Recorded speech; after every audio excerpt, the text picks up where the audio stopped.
John, first of all, before we look ahead to today's speech, how do you think the week's gone? Well, one can only look at polls. The president is moving up in the polls, not just nationally, but in battleground states. What the president has done is push back on several Democrat narratives. He has attacked the race issue head on and is making real headway with especially African-American men. My sources are telling me internal polling in the campaign for both campaigns, the Biden campaign and the Trump campaign, show that Trump making some headway there.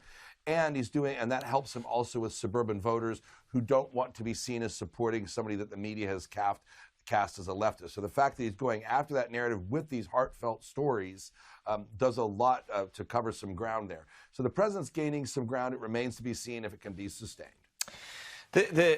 All throughout the week, the various speakers are trying to hammer, Joe Biden as this, kind of extremist socialist. But is he a socialist, in your opinion?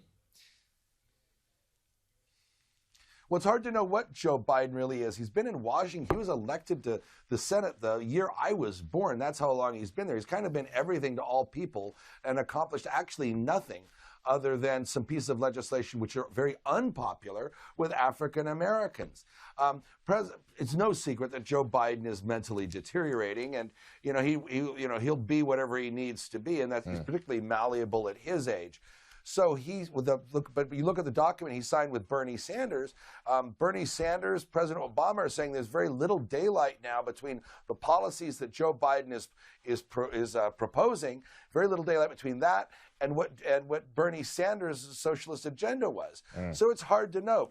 Joe Biden wasn't this way in the past, but he's saying all of these socialist things now, and the socialists are saying now we're going to get him elected, and then we're going to move him to the left. That's Alexandria Ocasio-Cortez said that, as well as Bernie Sanders himself.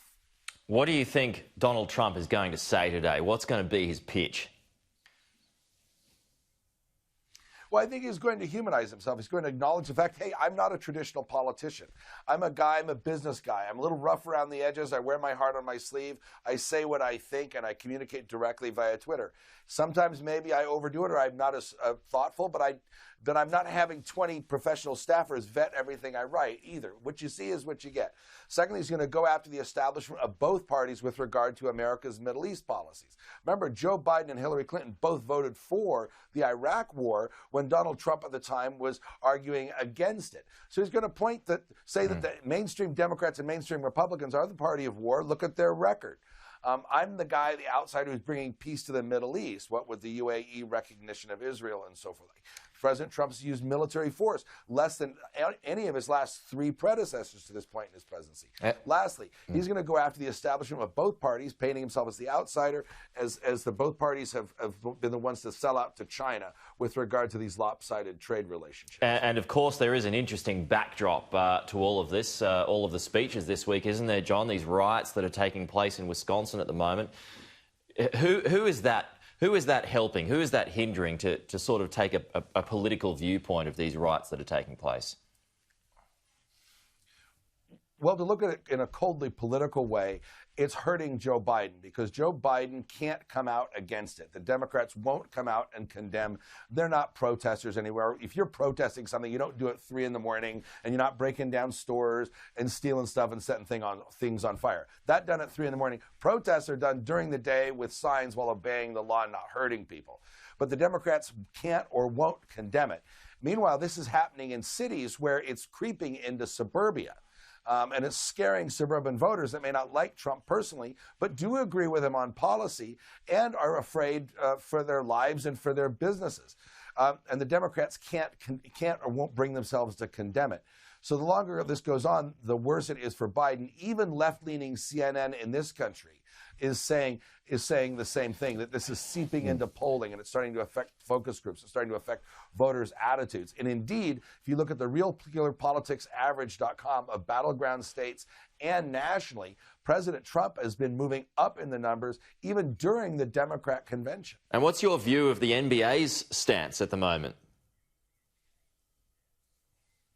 Well, I kind of thought that if you were going to protest something or say you were against something, you'd do it on your own time. Otherwise, you get fired or you don't get paid. It seems like the only people in this country that get to get paid for not doing their jobs are pro athletes and teachers, who don't want to teach kids in school, but they want to get paid.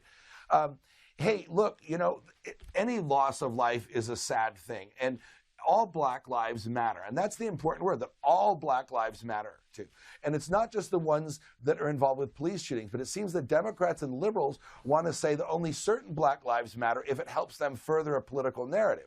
But when you're dealing with little kids that are killed in drive-by shootings, or little kids who are die of neglect of parents, or the failure of public schools in Democrat-run cities, nobody wants to talk about those Black lives. It just looks awfully selective to me and very political.